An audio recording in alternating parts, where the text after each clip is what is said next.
One KCP E53 coming at you in just one moment. We're going to hit record, bring up everything on the old feed here, see how we're doing.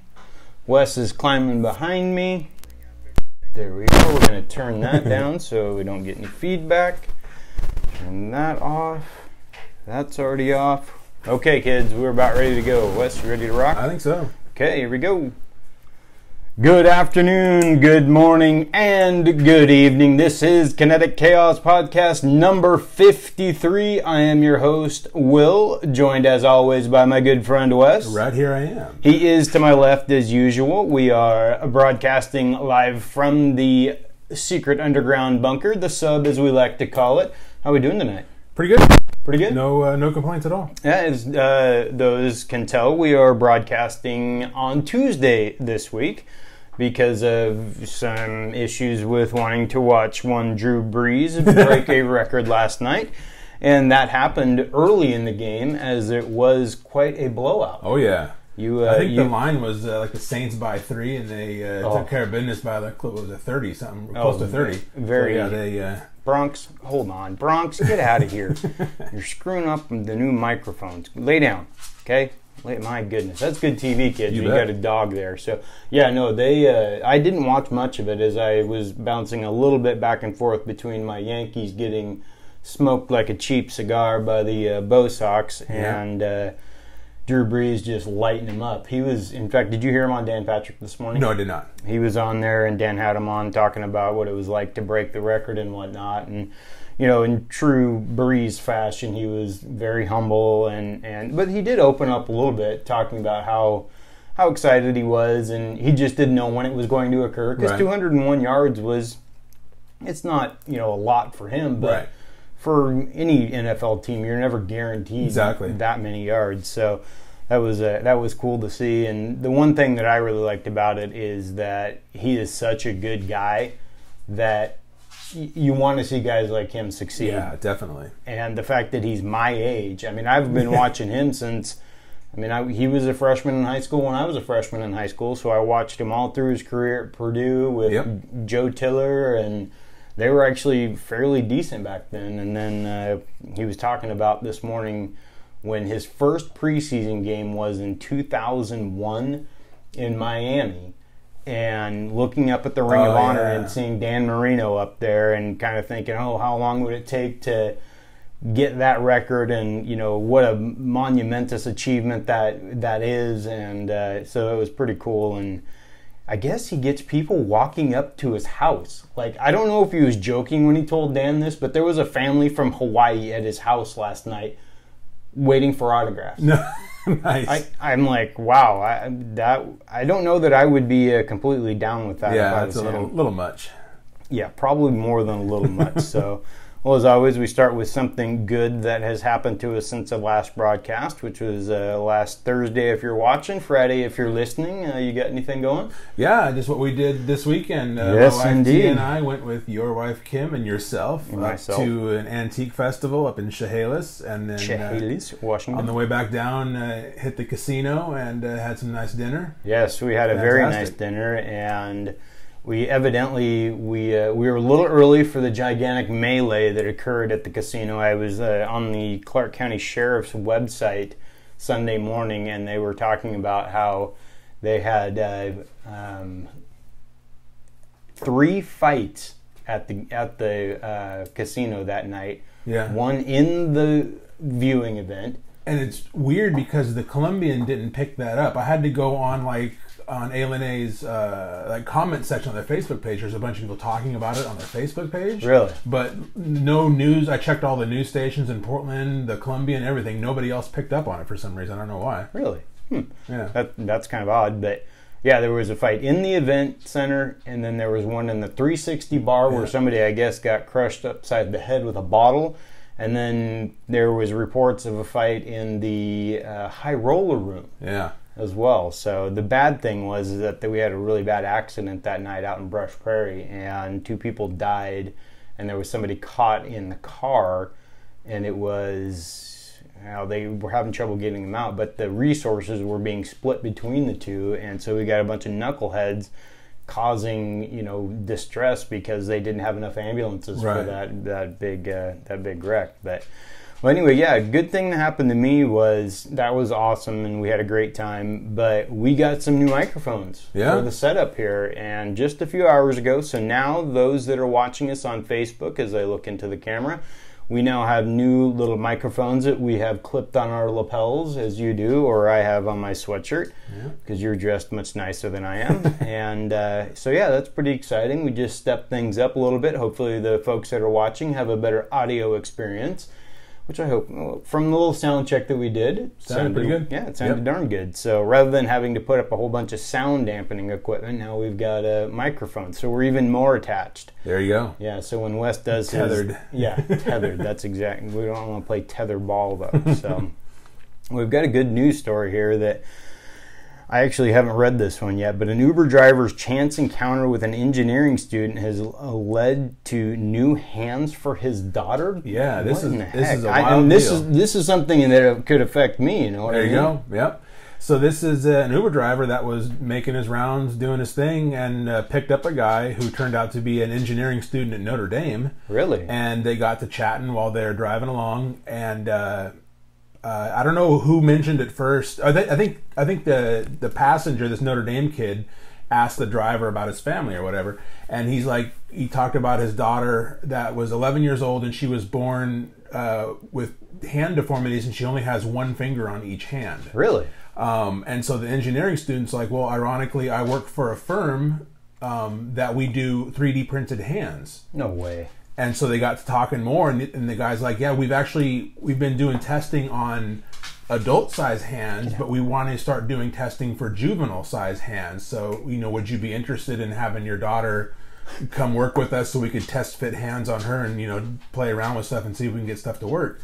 And so, yeah, they did. They said that they worked with this 11-year-old girl for a while and got hands fitted to her, and I'm assuming they probably gave them to her for free after all was said and done, since they got to kind of use her for R&D purposes. But they showed a picture of her. They're like pink and purple hands and stuff. Really? But yeah, it's a pretty cool deal. Now, were they prosthetic? I mean, they didn't have any mechanical use. Right, but it says that she can write and she can throw a ball with them. She can write with them? Yep. So it's some sort of a legit prosthetic thing, because she's got movable fingers now.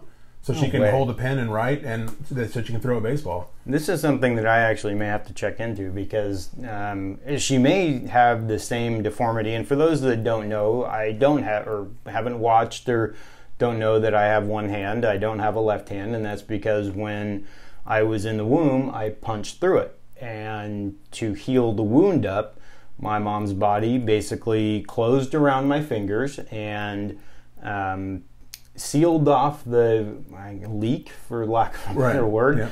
And that's what caused me to have, if you see me on camera here, I'm missing 3 fingers there, and that's because I've had 6 surgeries on my hand. But in order to save my life, that's what happened, and it happens to 1 in 60,000 people. And I think it's the same thing that it's Shaquem Griffin on the Seahawks. Yep, yeah, exactly so same thing. I think it's called amniotic band syndrome. That's right. And so is that the same one that she had?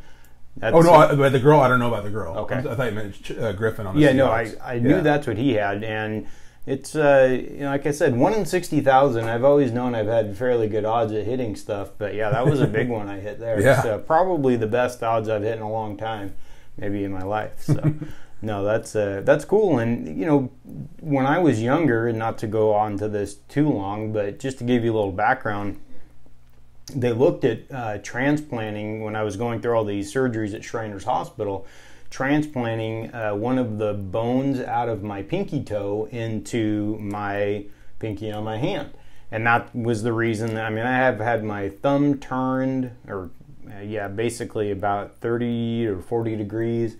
I had the 3 fingers removed, and the whole idea was to give me the clamping type thing. If you touch your pinky and your thumb together, they wanted to do that for me. Well, by that time I was 14 years old, and I had just had enough of surgery. I mean, I have staples in my hand and all the kinds of stuff. So I was like, they gave me this prosthetic to kind of try it out, when all I did was hit my friends with it. I mean, I'd walk around and just hit people on the back, because it was this hard plastic form thing. And I figured out that I was not going to be, that wasn't going to be very useful for me. Because at that point, you've learned. I had learned what it took to live with one hand. And to this day, I got contacted by a place called Advanced Arm Dynamics over in, I think, Lake Oswego. And they wanted me to try out some stuff. But because it's not a medical necessity for me, I think it was going to be like $100,000. Wow. And it was going to be kind of like a Luke Skywalker type thing. Yeah. And I said, and I think that was about 35 at that time. I said, for that kind of money, which I didn't have and I still don't, but to waste on a hand, it's not something that is going to be serve me really well, because most of the time I would probably take it off, save for holding the newspaper or using a pair of scissors or a wok, which it may be worth it for me to be able to use a wok. That's something that I've really missed out on in my life. I wish I had the opportunity to use a wok. So, well, we won't go on for that. I'm sorry I wasted so much time. But anyway, because we do have a pretty big show going on tonight. This is the more serious of the two that we usually do. So we're going to get into this story of the Interpol chief from China that has gone missing. And this is another one of those stories that has that international just mystery behind it. So, what do we got? This is Meng Hongwei, I believe is how you would pronounce it. He is the chief of Interpol, which is the International Policing Agency. He is a Chinese native and has, I don't know if dual residency necessarily or just two homes. He lives in France part-time and in China part-time. So he was traveling from France back to China a few weeks ago and disappeared. They do have, I guess, through surveillance footage and whatnot, they did confirm that he did land and get off the plane in China. Mm-hmm. But then he disappeared after that, and his wife hasn't heard from him for a couple weeks. And a quick update, I ran across something this morning that said that they did get confirmation that he was picked up by the Chinese authorities.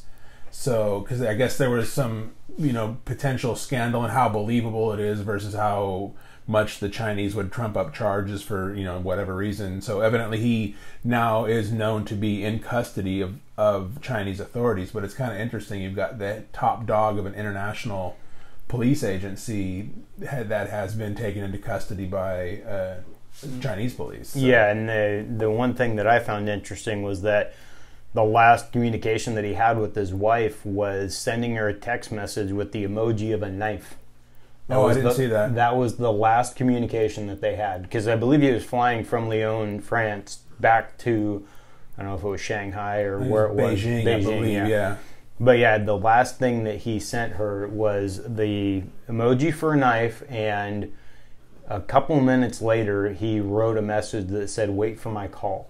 That was it. Huh. And I read some reports that the Chinese authorities had basically said that he was in their custody, like you said, and he was under investigation for some kind of, not corruption so much as going against the government and that kind of stuff. There's some weird kind of stuff. So this is definitely going to warrant a follow-up, because it's kind of a weird circumstance here. I mean, we've got the fan Bing Bing, yep. She's missing, and again, we have Pompeo trying to fix our relations with them as we continue to ratchet up the tariffs and all that. But, it's almost like we're turning a little bit of a blind eye to the fact that the Chinese government has a lot of really crazy things going on, whether it's with the ethnic Muslims that are now all of a sudden, there's, I guess, 1 million of them in internment camps. And, so these types of humanitarian issues would far, in my opinion, trump any type of trade issues. Right.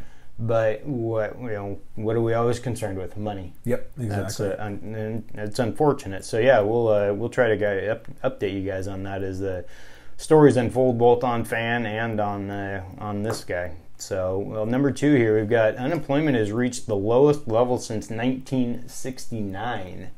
That's a good thing. Yeah, we just want to see the money come up with it. Yeah, That's exactly. The scary part of it. Yep. The wages is huge. So we're down at 3.7% now, and the last time it was this low in the upper threes for a sustained period was in the mid 60s. For a 4-year stretch in the mid 60s, we were down in this neck of the woods in terms of a high 3% unemployment. So the fact that it's down this far again is pretty awesome. But like you say, you'd like to see the wages kind of becoming.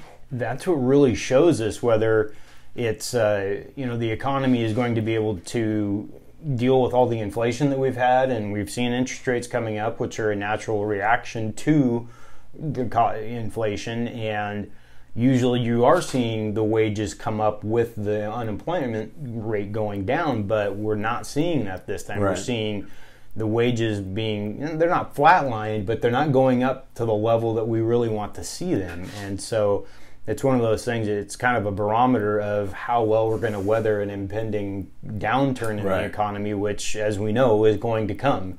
When it's going to come, we don't know, but my guess is 2020, 2021. And that's not going to be good, because this real estate market is going to kill everyone again. You could add that to like the two things that are certain in life for death and taxes and market cycles. You could throw that in there. Should be a third thing. That's and why don't people learn from it? Yeah. They continue. They have this bull mentality, and there is always the section of folks that are betting on the negativity, the market turning and shorting things and whatnot. Right. But the vast majority of investors and things like that are constantly looking for the next easy buck and things like that, and they don't, they get caught up just like we did in 2006, 2007. Yep. People were leveraged to the hilt, and so that's you'd think at some point we would learn, but we don't. Number 3 here, we've got a former Chicago cop that's been found guilty of murder. This was a shooting while on duty. He shot a 17-year-old kid 16 times. This occurred back in 2014. He had responded to a call where there was supposedly a fight with a knife, and he claimed that he arrived on scene and the kid started moving towards him in a threatening manner with a knife, so he opened fire. But the problem is that the dash cam footage from his car didn't corroborate that evidence. So he was indicted by a grand jury and tried and convicted of murder. And so murder and several other counts to go along with it. So they have not sentenced him yet because the conviction just came down. So sentencing hasn't been handed down yet, but I would imagine that he's probably done. Yeah. Oh, yeah. He's absolutely done. And to kind of expand on that, we've covered the Chicago crime wave at great length this year, and I've been reading a little bit lately that I guess Trump has he sent Sessions to Chicago, or the Justice Department. He instructed them to help Chicago in any way they could, but to start the stop and search, I guess police tactic of when you see groups of people and you stop and basically pat them down, check them for guns and drugs. The stop and frisk. Didn't New York do that for a while? Yeah. Yes, it was a big thing, and the ACLU, of course, is all up in arms. But it was just in this morning's paper that he's kind of reignited that, and I can't see that that's going to work out too well for anyone, because there's got to be a different way. You're breaching somebody's rights, and and of course it's minorities that are the ones that are usually put under the microscope when it comes to something like this, which is why in New York it was stopped, and they've had this issue in Chicago as well. Rahm Emanuel just lit him up because it's a tactic that is, he was saying that it is effective. Yeah, you can't deny that it's effective, but you're like I said, you're breaching somebody's rights, and that's not, you can't do that. We go off on gun rights and things like that, or freedom of speech, but this is something that we're going to go to and actually think that it's an effective police tactic. We can't do it. Yeah. We have the Constitution for a reason. So, number 4 here, we've got a Democratic congressional staffer has been arrested after what do we call it? Doxing now? Yep. Publishing personal information about a Republican senator. Yeah, this was actually a total of 3 senators that he leaked info on. He published their personal phone numbers and their home addresses. This would be for Lindsey Graham, Orrin Hatch, and Mike Lee. And he was a congressional staffer for Sheila Jackson Lee, who's a Democrat out of Texas. Prior to working for her, he worked for Dianne Feinstein and Barbara Boxer. Boxer being a former senator of California, Feinstein still there, as well as Maggie Hassan, senator of New Hampshire. And the interesting thing is that the way he was caught is he was actually in Maggie Hassan's office, like her Senate office, even though he didn't work there anymore. Somehow he gained access. So like one of her other staffers happened by and saw him sitting in the computer, like said, hey, what are you doing here? Yeah, why are you in our office? Right. And so he bailed out. He probably made some excuse and left. But after these names got leaked, they chased it back down the wire, found the IP address it came from, and it came from this computer that these other witnesses saw him sitting at in Senator Hassan's office. Really? Using a login that supposedly was supposed to have been disabled. Somebody obviously didn't disable his login correctly after he left this position. But long story short, this is how ridiculous it's getting, and it with the heightened political tensions now of all the rhetoric going on, especially you see all the stuff on the news from Antifa and all the other garbage going on with the Supreme Court stuff, to now publish personal information about senators is obviously a big safety issue. Oh, and huge. He threatened further. I guess somebody else kind of figured he was behind it before he actually got apprehended. And he threatened that person by saying that if you squeal and name me, that I've got these a bunch of medical records for these senators' kids that I'm going to release online if you turn me in. But it didn't come to that because the authorities actually got to him before he was turned in by this other person. But I mean, this is a pretty dangerous individual. He's his own little WikiLeaks. Yeah. And whether we go back to the Steve Scalise, being attacked and all of that, these guys, for all the issues that you may have politically with someone, they do have a real life. They're still real people, and they still, get up each morning, to use the old adage, put their pants on one leg at a time like the rest of us, and they deserve to have a little bit of anonymity and to be normal people to some degree, because when you print stuff like that, who knows whether it's Antifa or some crazy guy that's going to deliver a mail bomb or something like that, and that scares the living daylights out of somebody. Yeah, so definitely. That's not a good thing. For those that are watching us on Facebook, could you let us know how the audio is on the new microphones? Want to make sure that that's sounding all right for you guys. I'd appreciate it if you just drop a little post in the live stream there. Number 5 here. Let's get to the 5th one of the hot sheet here.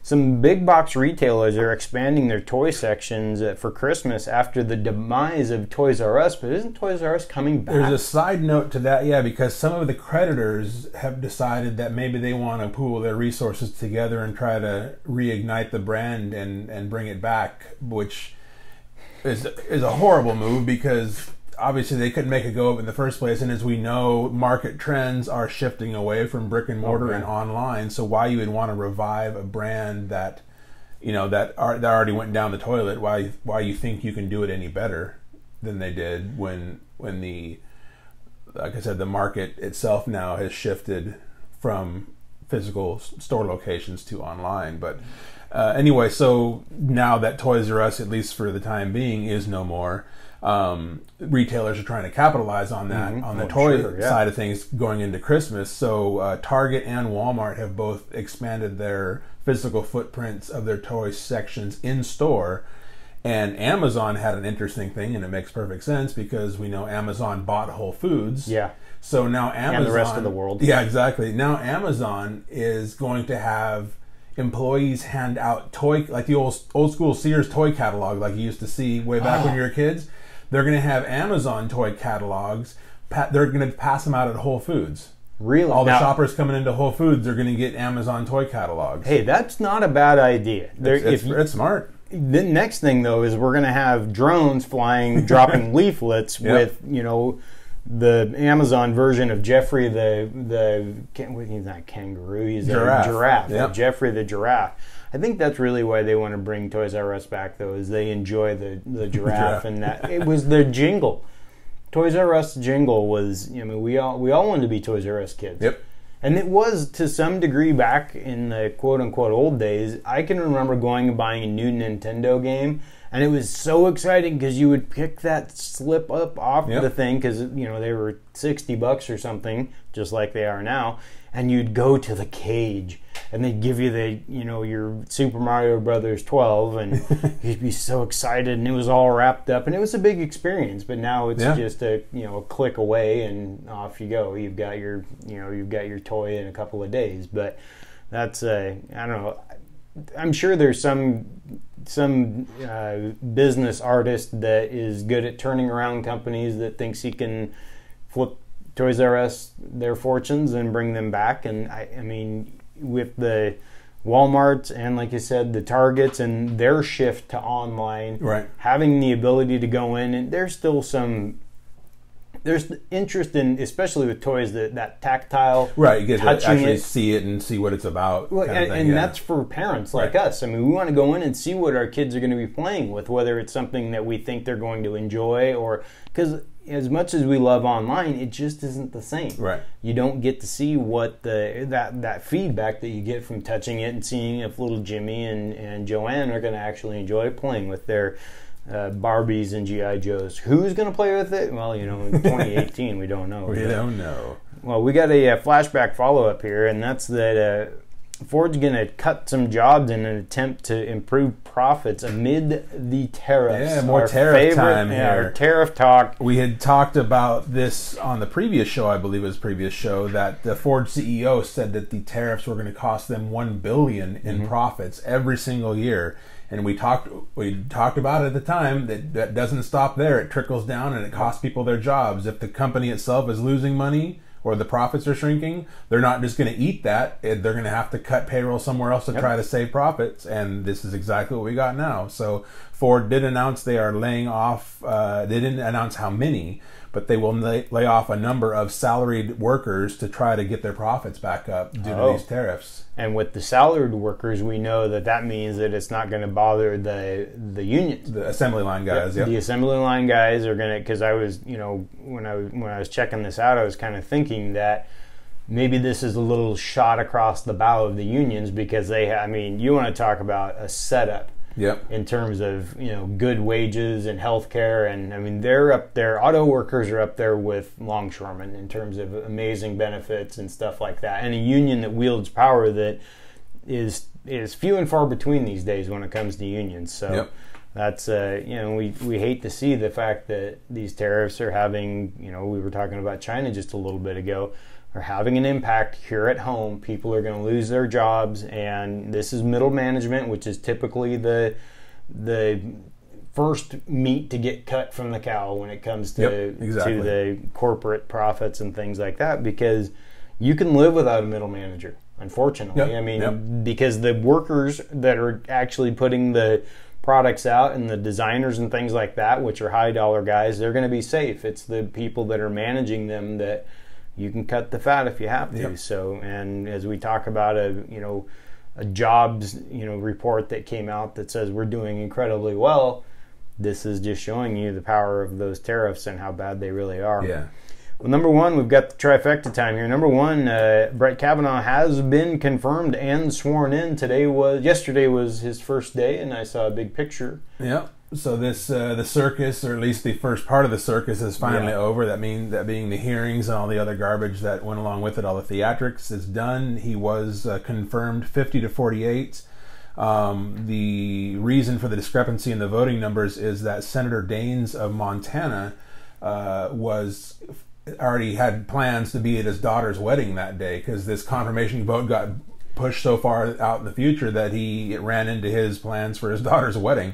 So he wasn't going to be there. So Senator Lisa Murkowski of Alaska was going to vote no. So an old bygone kind of thing in the Senate is called pairing your votes. It's like a professional courtesy, basically. If somebody that was going to vote opposite of you had to leave for some reason, medical necessity or whatever, in this case a wedding, that you would pair your vote with them and basically cast a vote as present, thereby canceling the two votes out. That way you wouldn't get an extra no vote in, because theoretically no vote in because that guy was gone. So you're basically canceling each other's vote out. So Lisa Murkowski, who had announced previously that she would be a no vote, paired her vote with Senator Daines and voted present.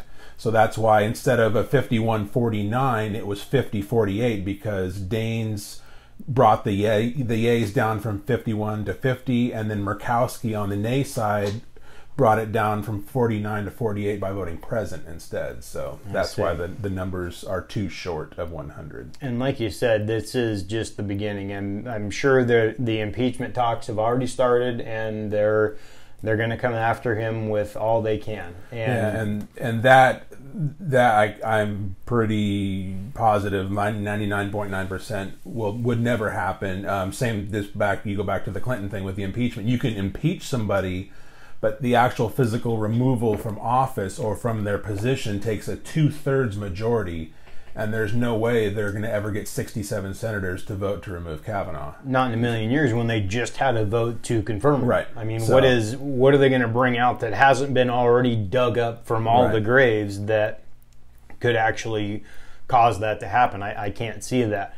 But we go back to the shit show that was the confirmation and all of the hearings, and remove all of that. And Dr. Ford coming out and saying, well, she didn't come out, she was outed and then forced basically to defend her position because of the things that were said. But one of my biggest issues was when Trump basically at that rally last week mocked her.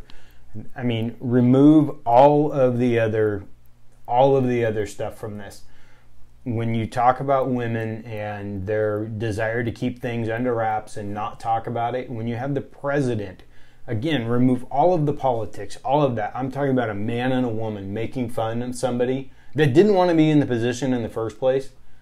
That you can't do that. And sadly, I wasn't surprised to see that coming from him. No, That's exactly his MO and exactly the kind of thing that he likes to do. Absolutely. But it was a bit, as we always say, bad optics, and it was a very bad look, very bad move on his part. But not surprising given how he conducts himself in those regards. So. Well, and the things that we've heard him say in the past, whether it was with the interview that was caught secretly or whatever with Billy Bush saying the hot mic, the quote unquote off mic, saying the terrible things that he said then. And how can you, as a woman, being Melania or anyone that's ever been involved with him, how could you be married to somebody like that does not have any respect for women whatsoever? Or how could want your kids to look up to somebody like that?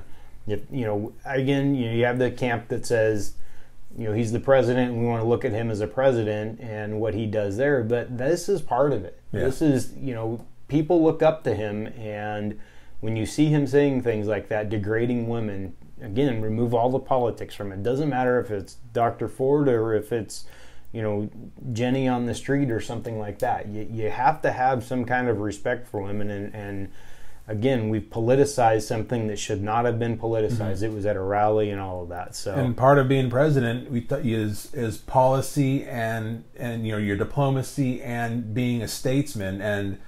And we give credit where credit's due. Trump has some good policy, some good stuff is done, but in terms of him being a statesman, he is sorely lacking in that respect. Absolutely, so. and it shines the light on us as a nation, even though we're the vast majority of us are never going to be like that as men, and that's what we hope. As fathers, as you and I sit here, we would never raise our sons to treat a woman like that. We treat them to have respect and to care for them and protect and all of that.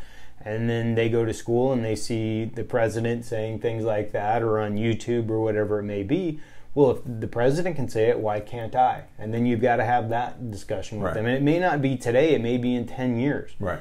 So yeah, it's one of those things where we want to have that. We want to be respected when we go around the world rather than being mocked. So, well, number 2 here, looks like Joe Biden is gearing up for a presidential run in 2020, and we've got a little, maybe, you and I were talking earlier about somebody else gearing up maybe for 2024, but... Yeah, so this is Biden. We had talked about him quite a while back, and we had, floated names out for the Democrats that maybe going up against Trump in 2020, and my personal thought was, of anybody that the Democrats have to offer currently in the stable of horses, that Biden would stand the best chance because he's the most moderate of the people's names you hear thrown out, like Kamala Harris or Cory Booker or a Bernie. All those guys are quite far left versus Biden is more moderate. So he could come back and pick up all those blue-collar union votes that went to Trump because they couldn't stand Hillary because she was too far left. Biden is the guy that can kind of meet him in the middle. And so I think Biden would, of anybody on the left, would pose the most serious threat to Trump. Absolutely, because he's got that, and regardless of his first name, he's got that everyday Joe kind of. He's really affable. He's he can make that connection with people, and he's not he's not so aloof like a lot of politicians, regardless of which side of the aisle they sit on. They've got that I'm better than you, and he really comes off as somebody that you could get along with, you can relate to, and things like that. And that was a huge knock against Hillary, is she was elitist and so stuffy and unapproachable that there's a huge turnoff personality-wise. People couldn't relate to her. Versus, as you said, Joe is more of a average Joe, everyday guy. Exactly. He's much more relatable. He is much more relatable, and he's got the name recognition being the vice president, and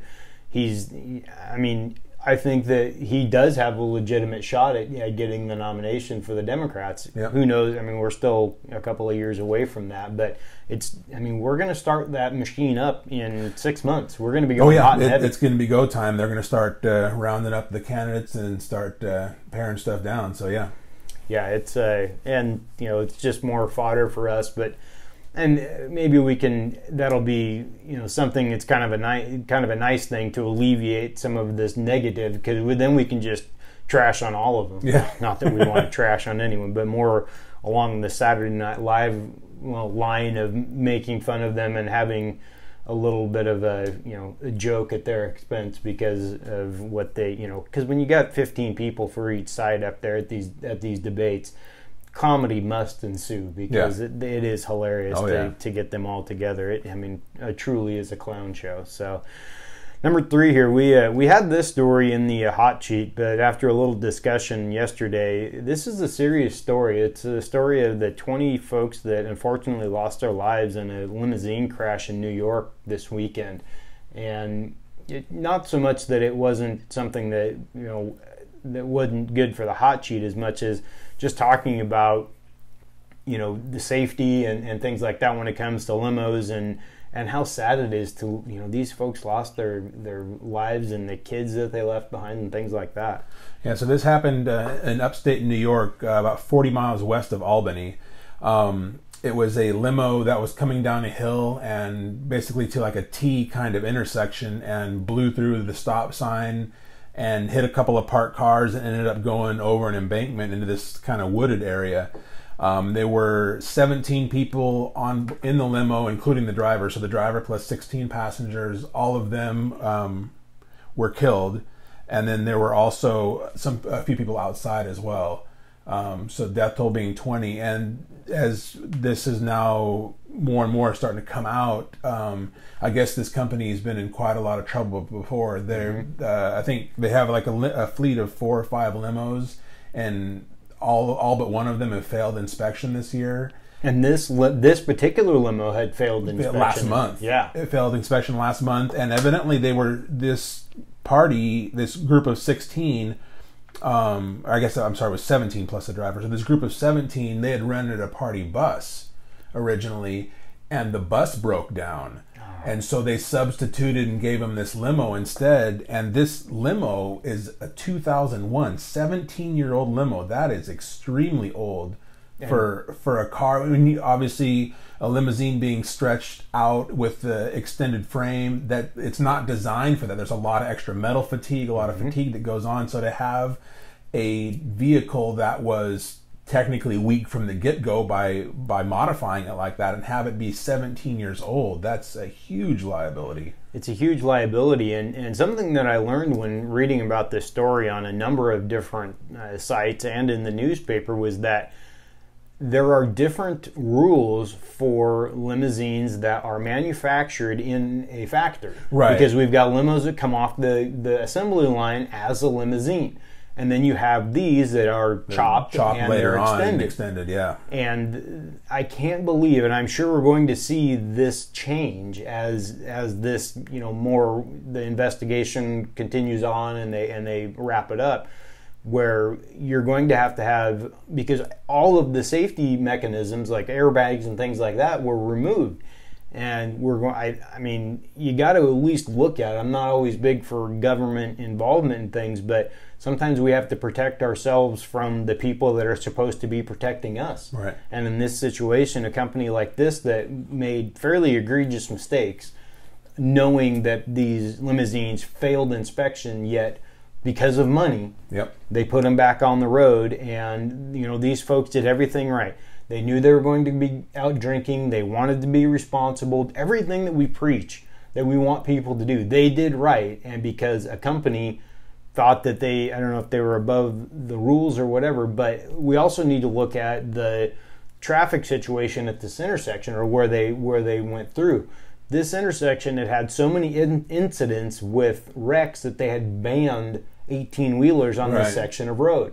And so if it's that bad, why don't we have some kind of, and from the accounts from witnesses and the folks that work around there, this is something that's been going on for many years. And so there is some, I hate to say fault, but there is some fault on the county or whomever is in control of that intersection. And what it looked like for me, I just saw some brief pictures of it. It looks like it was the road kind of comes downhill towards this intersection. So, and I'd read the same thing as you. You mentioned the 18-wheelers. So I think of, big vehicles like that losing their brakes going downhill and blowing the intersection. So that's the first thing that jumped to my mind with a limousine this old and in this bad a shape. Did it have a mechanical failure, like a brake failure or something? And what's really sad is that one of the aunts, or a mom or an aunt or something. I think it was the aunt, because that's who they quoted a couple times in several one of the articles. The gals that was killed on board received a text from her beforehand, like a few minutes, like in less than an hour before the accident. And this gal commented on how beat up and in bad shape this limo looks. I see. I had not seen that. She texted, "Wow, this limo is really rough looking," kind of thing. Really? See, again, so we have a perfect storm, which, so many times these types, we don't think that they're going to happen, but fate brings all of those components together, and we end up with a tragedy of, this was the worst traffic accident since the 80s, I believe. I think it was the late 90s. There was a commuter plane crash in New York that killed like 70-something people. But this was the worst on the road. Is what I was talking about. And this was I think you could be right about that. But in terms of the clip that I read was just lumped it in as a transportation accident. This was the worst transportation accident since that plane crash in the late 90s. So really? It's pretty big deal. Well, it's just sad that these guys it was husbands and wives, and they left their kids at home. And again, we talk about they're doing everything to be as responsible as a 30-year-old can be. And 30 years ago, it would have been everyone just pile into the car each together and get loaded and drive home. But we've got somebody that's, I don't know, just irresponsible and wants money, I guess. Yeah. Why would you do that? Why wouldn't you go rent a limo from another company or something when you know that it's in that bad a shape, and you know that they're going to go out of business now because the lawsuits are going to stack. Oh, and I would think and certainly hope that there'd be some serious jail time for the owners of the company too. Yeah, they're putting failed limos back out on the street, and you end up with 20 fatalities. So. Yeah, absolutely. So, well, that's the trifecta. We kind of cruised through everything there. Do we have any other interesting topics that we want to talk about off the top of our head? Just I'll do our own promo to save Hojo some time. Platinum Moms is recording tonight, and they're going to be going over the social media aspect of the downfall of society that we always talk about. And me, I never talk about that. Exactly. What are you talking about? Basically, their main theme tonight will be talking about the negative effects that social media has had on society. That's going to be a good show, and we encourage everyone. That will come out tomorrow. I'll have that out early in the morning. Something I wanted to talk about real quick was what we were discussing a little bit earlier today, was that Google has announced that they're going to be shutting down their Google Plus program because of another data breach, which seems to be a daily occurrence now. Yeah, we are not safe. It seems, whether it's the Burgerville that we went to, or you never go to, but or who else just came out? Somebody here in Clark County got hit. Oh, who in the heck was it? It was I can't remember. I'm not going to belabor it, but every single day it seems like, and I know that's a stretch, but we have these data breaches where our personal information, social security numbers, credit card numbers, everything is getting leaked, and nothing is safe. And the big thing that I have an issue with this is that Google kept this under wraps. They've known for months. And it wasn't like in the Burgerville situation where they were trying to sniff out who did it and they didn't want to leak the information that it happened because they wouldn't be able to actually close the hole.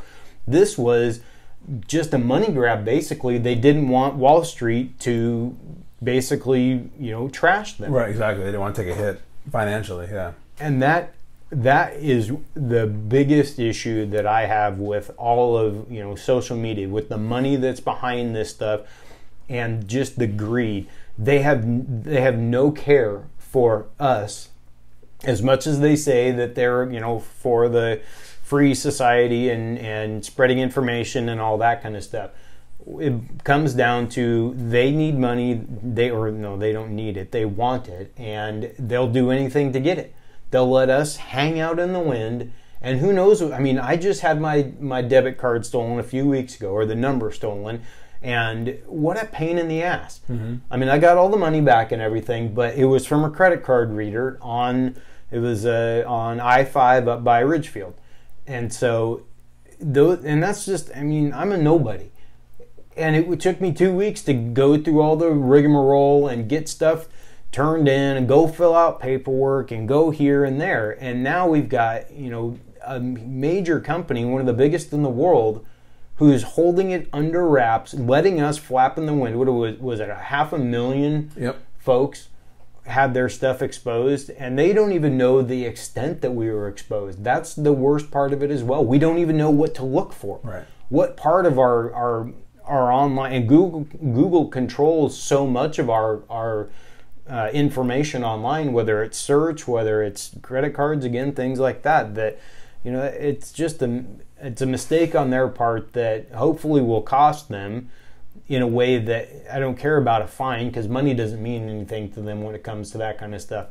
We need to see them actually change and care just as people. Right. We're all, they want to preach this, togetherness. Well, then, treat us as you would expect to be treated. So I don't mean to rail on that, and this has been kind of a hardcore episode, but yeah, it's one of those things that, it's reality, and we got to talk about life. There's good and there's bad, and unfortunately the bad is sometimes outweighing the good. So, Andy has got a vote no on 1639. I think we may have to have an election episode coming up here. We've got the big... no, but I mean like a precursor to that, going over the stuff on the ballots and talking about that. I think so. I think that would be good for us to do that. In fact, a few weeks. Let me bring up the old calendar here so I can see. Yeah, so we've got maybe on the 22nd, that would be 2 weeks from yesterday. Yeah. How about we do that?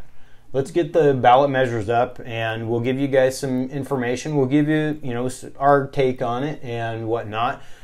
Mainly, it's not that we're trying to steer you one way or the other to vote. We want to give you guys good information, and we can give you our thoughts on things. But, it's your choice, everyone that's listening and that's watching, to go out there and utilize all of the information that's available to you.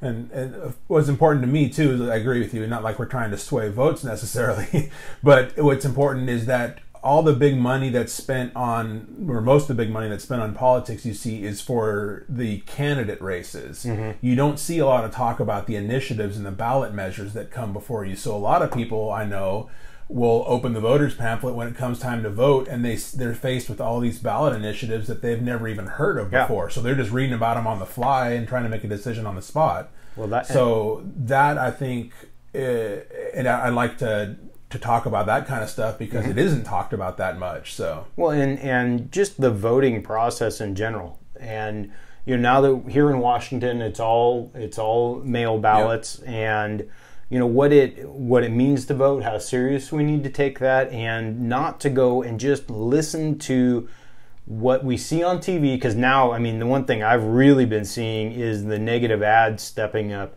on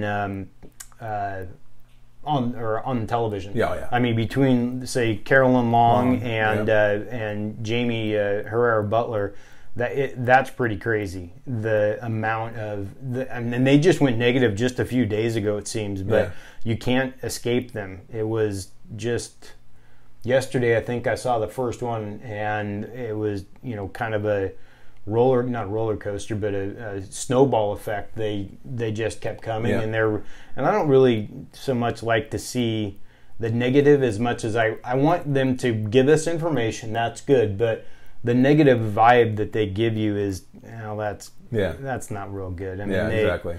The tone and things like that. You're playing to the folks that don't want to go educate themselves, and the sound bites. That's another huge thing that I have an issue with, is just the sound bite culture. Whether it was who was that, Ross Perot, that had such an issue with that many years ago. That's not a good deal. So there's a couple promos of coming up. We originally had Breanne Johnson of DeWills scheduled tonight. We had a scheduling conflict with her, so we've actually moved her out 2 weeks. So the 24th, she will be joining us for her interview with us about DeWills, our business interview. And then 2 days later, on the 26th, Tracy Dorio is going to join us again. We're going to have a little barbecue and a little freestyle fun with him. Yes, indeed. And then a couple days later, we won't be live streaming, but we will be doing a cooking episode that will be released later on. We're going to do some pork belly burn ends and some all sorts of good stuff. Some bacon wrapped jalapeno poppers and maybe chili cheese dip. Maybe. There's no maybe. Possibly. There Definitely. is going to be. And lots of college football in between. Exactly. And then, like we mentioned a little bit ago, our election night coverage on Tuesday, November 6th will be live streaming on air, possibly from my secret underground bunker. Yes. Maybe we'll take a look. We could be... We'll undisclosed location as of this time. We don't know where.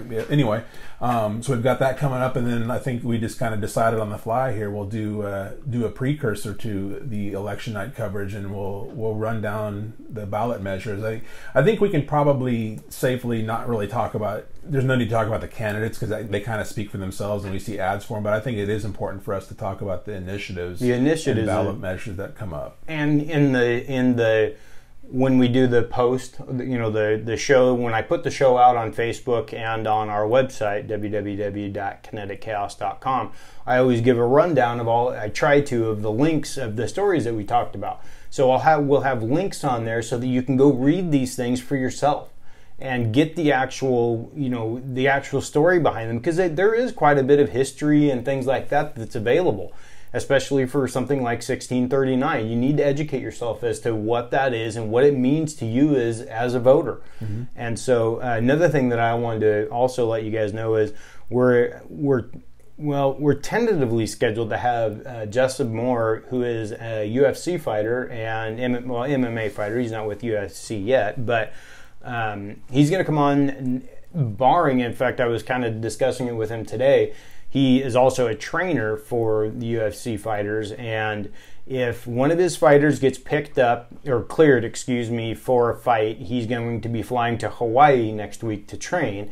But if he doesn't, then he'll be joining us next Thursday for our freestyle show, so that we can kind of give you guys a little bit of a behind the scenes on Jess's story and overcoming injuries and what it's like for somebody to be involved in MMA, and so kind of a little bit of a takeoff from our norm. But I think that the story of perseverance and things like that, regardless of what you do in life, is something that's important. You want to have that. You've got to have perseverance and be able to not give up. And, so his story of overcoming injuries and fighting in the MMA world and things like that would be really interesting. So if he doesn't end up coming on the Thursday the 18th or the show that will drop on the 19th, it'll probably be maybe the Thursday the 1st or after our election coverage that week of the election there, the 6th and the 8th. So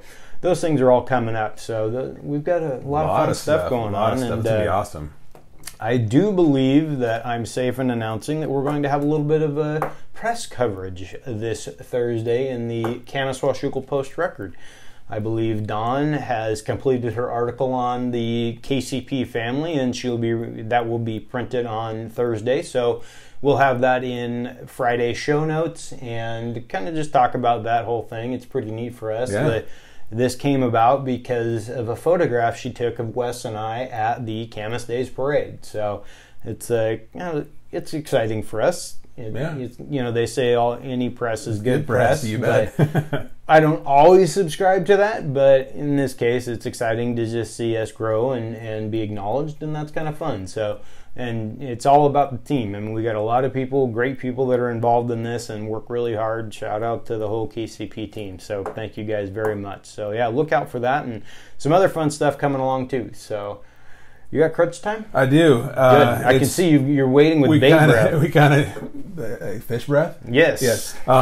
We kind of touched on this at the top. Is that just a shout out to Drew Brees for breaking the passing yardage career yardage record last night. That was from a journey that he came on. We talked a little bit about that, but starting with the Chargers and then tearing his rotator cuff and basically being cast off and given up on, and he almost called it quits, and then the Saints took a chance on him, and then he's just gone nuts ever since. So again, talk about perseverance. Yep. Yeah. So a great story. And a side note to flame the NFL because it's just so ridiculous. Were you watching when it happened? I did. I wasn't watching when it actually happened. So it was a 60-something yard touchdown pass to Traquan Smith with a rookie receiver. So that put him over the top yardage wise. So then it was already pre-planned, obviously, to stop the game for acknowledgement. Yeah. So the ref had some little cheesy certificate that the white-hatted ref gave Brees some certificate like at the middle of the field. So that was a little hokey. But what's even worse than that is, so he breaks the record. The kid scores a long touchdown. Yeah. The team, all his teammates rush the field. All the defensive guys, everybody comes on the field, rushes the field. They get a flag thrown on them for celebration. Are you kidding me? Not even kidding you. They got it marched off on the kickoff. They got backed up 15 yards on the kickoff for excessive celebration. So you had it planned to stop the game and honor him. The ref hands him a stupid certificate, and you're going to flag him for celebrating? Are you kidding me? That's obnoxious. That was the stupidest thing I've ever seen. So you take it from one thing of a happy moment of Brees breaking this record, then all of a sudden there's a yellow flag flying in for celebration. I'm like, that is the most ridiculous thing I've ever seen in my life. But it's so NFL. It's so NFL. Because it wasn't their idea.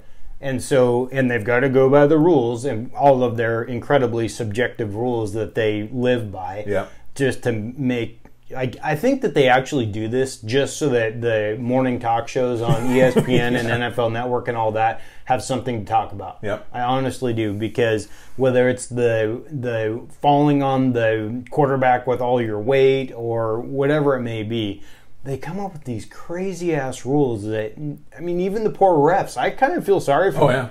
I mean, I really do. And the other thing that I think is hilarious is these refs that they hire to give their opinions on, the retired refs that do that. How often they screw stuff up. Yes, that's There's right. one of the old guys, I think his name's Jerry something. Every time I watch a game he's on, I think Jerry Austin. Yes. Yes. I think he blows about half of the calls that he's asked to weigh in on. Yep. And that's probably because he's not, really up on everything going on, or that he's just older than time. Yeah. But, I think it's sad that they. There was one of those. It's funny you mentioned that because that happened during this Saints game on Monday night when he broke the record. There was a fumble call, and I don't know. It was. Gene Steratore. No, that's I who love Gene reffed it. Steratore. I think he's my new favorite ref. Yeah, besides that's who was Oculus. reffing the game. But they had a recently retired ref from like the last year or two was doing the analysis, and they had a controversial fumble call, and he said, "Oh yeah, they'll overturn this." Wrong. So, so the same kind of thing. I see that a lot now. It seems like they have these old retired refs they bring in for analysis, and they feel so sure of themselves when they talk about this, and then the call goes the other way. And that just goes to show you how often these guys are screwing up on the field. Yeah. Because if they're screwing up on live television, with all the cameras and everything on them, you would think that, and with the benefit of replay and everything in front of them, they're still screwing it up. The guys on the field, but again, you talk about how, they're so sure and all that. Well, that has been ingrained in them. They have to, regardless of what the outcome is going to be, they've got to be. It's like when you're disciplining your kids. You can't smile or anything like, or you've got to come strong and you got to come correct, and whether it's right or wrong. And sometimes as parents we do mess up. But yeah, no, it's so true. They do mess up all the time. Yep. So my crunch time is I'm kind of going back and forth. So Jeremy Deegan, who owns Northwest Power Stroke, he tagged me on a post a few weeks ago about a Battleground kid who was asked to take off his sweatshirt that had the "Don't Tread Me" the Gadsden flag. Yeah, exactly. And what I'm going to do, just so that in the sake of time and things like that, I'm going to link to the story and how this was basically handled by the Battleground School District. He was asked to take it off and said he couldn't wear it at school and things like that because it offended somebody. Well, this is what the Marine Corps, I believe, uses, and they fly as part of them as a military unit. And why can't he wear that in high school? I don't understand. Are we asking them not to fly some? I mean, it has a meaning to people that we are a nation together. And we need to stand up for each other and not be divided, because if we are divided, we will be easily defeated. And so I wanted to mention that, and mainly that I'm going to put the story in the show notes tomorrow. Don't let me forget that, please. Okay. But and I've got it in my notes. But it's one of those things where, at what point do we stop being offended by whether it's the American flag? And we've talked about people that I've read stories where neighbors have said that having an American flag up has caused divisiveness. That happened here locally. I think last year or two, a couple of schools in the Portland School District sent kids home for wearing an American flag T-shirt. I'm exactly. Like, you got to be kidding me. Yeah, and so I'm trying to speak just to the bigger point of, we've got to be together, as regardless of well, I guess not regardless. One of the great things that makes this nation as awesome as it is that we do come together for many things, but now it seems that we get so easily offended by anything that we deem it's not even negative, and it's not even something that we should even argue about. Right. But because social media, and the ladies are going to talk about that tonight, it's this mob mentality and this very vocal minority that causes these things. And again, this is my opinion, but you've got to give people the opportunity. There is nothing offensive about it. I mean, remember Beavis and Butthead and like all the crap that they would say, or the Big Johnson t-shirts and that shit's offensive. Okay, I mean, as a teenager going to school wearing a Big Johnson shirt when we were going to school in the 90s. Those are prevalent. They were all over the place. And, maybe it was because the adults weren't in on the joke or whatever it may be, but that kind of stuff was everywhere. Or the skin shirts and the, not No Fear, but there was all kinds of stuff like that was vulgar and whatnot. Far more offensive than wearing a Don't Tread on Me shirt. Right. Or something, or an American flag. I mean, how can the American flag be offensive? If that's offending you, you've got a lot of other nations that would be more than happy to take you, I'm sure. One to the north, one to the south, lots to the east and west. So I just, at some point we've got to kind of get over that crap and say, we've got to stand together and understand that what makes us great is that, yes, we can have differing opinions, And that is a good thing. We don't want to be a homogenous society that everyone agrees and says the same thing. How boring would that be? Yeah. And that's why we're here as a nation anyway. We disagreed with Britain. Didn't work out too well for them, but worked out really well for us. So anyway, I won't rant on that too long. And I promise Thursday we're gonna have a fun show. Yeah, we've got to. It's always fun on Thursdays. Exactly, and I think we're gonna have really nice weather. We are. Yeah, I think it's gonna be dang close to 70. So we may have right. to go outside. We may have to go night cast. We may have to fire up the barbecue. I don't know. Ooh, yeah. We need to lighten up. We might have to have a Bloody Mary. I haven't had a Bloody Mary since the last time we had Bloody Marys, which was over a month ago. So wow. I haven't even had a cocktail, which, as we were talking about the casino earlier, they make a dang good looking Bloody Mary at a number of the bars there. So it was awesome. It was one of those that kind of looked like it had the whole entire vegetable stand, and I liked that. The whole kind of salad thing. bar was in the. Was it good? I mean, was it as good as it looked? Yeah, it was. Good. Yep. So that's we might have to. We got to lighten the mood up a little bit, and not be so dang serious all the time. So, you got anything else? I got nothing. Well, this has been Kinetic Chaos Podcast number 53. We thank you guys so much for watching, for listening. We will see you on Thursday for those watching, and on Friday for those listening. We gone. Facebook land, thank you very much. I got to remember that I have a microphone on here, so Wes can't walk in front of me. But I will unplug and go behind you and shut it off. Thank you very much. I appreciate that. Bronx did well. He didn't screw up the wiring too much this time. I've got to thank everyone for watching, though. Right before you click stop, we're getting more and more views, which isn't a lot, but Bronx, get over here, you knucklehead. Come here, Bronx. It's our he's our mascot dog. But yeah, so our YouTube page channel is starting to build up and whatnot. So we appreciate everyone watching and just encourage you to keep on. So thank you guys. We'll see you soon.